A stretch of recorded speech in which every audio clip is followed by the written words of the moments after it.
其實呢4日裏邊咧，我都覺得係相當之感動，因為咧喺當中裏邊，我見到現場嗰個 setting 佈置咧係相當之配合到學生嘅需要。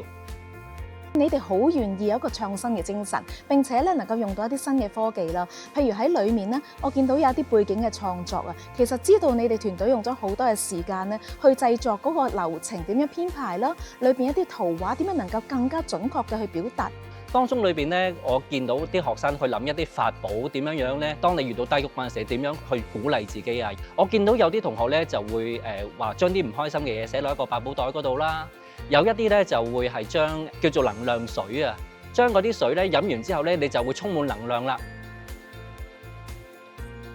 好深刻就係咧，我留意到小朋友咧，原來佢哋每個人咧，雖然佢年紀細，但係佢哋咧都有佢哋嘅低谷啊。睇嗰套電影咧，俾佢體會到咧，原來低谷唔係絕望，而係可以谷底反彈。咁呢一樣嘢咧，令到佢哋好深刻，同埋成個活動裏邊咧，真係非常之正向。但係唔係用説教嘅方式，係俾佢哋經歷。我睇到佢哋咧就係谷底反彈。學生學到3樣嘢：第一，有目標；有目標之後有能力；而有能力咧唔係用死力，而係咧要尋求方法。第3就有信心。無論如何，最大嘅難處一定唔可以俾一啲難處擊垮佢嘅信心。有信心佢就有希望啦。當阿林老師講嘢嗰陣時咧，佢個眼睛望住晒全部嘅學生，而當中裏邊咧，我見到個學生咧係唔單止係自己舉手，佢仲咧係托埋隔離嗰個同學嗰隻手，要去答問題，希望自己咧係可以得到阿林老師嘅注意去答問題。而呢一個場景咧，我真係咁多次嘅上堂咧，我都未見過。我記得我同阿林老師講，我就話：呢一級嘅學生咧係有一啲咧係情緒需要關顧。啊，林老師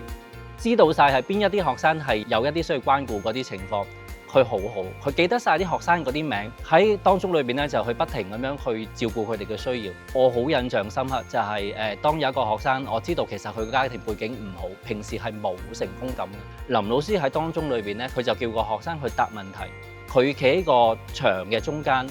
林老師話：大力俾10秒嘅掌聲，我相信呢一個印象，呢個畫面咧，令到個學生一定係印象難忘。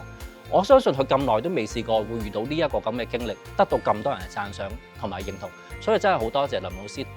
我喺周圍唔同嘅組別一路行啦，一路喺度讚賞唔同嘅組啊，佢哋嘅作品嘅時候咧，有啲同學咧，佢係突然間聽到自己名，佢話頭先嗌我咁樣，好有趣佢反應。原來佢覺得俾老師嗌嗰個名咧係咁重要嘅喎。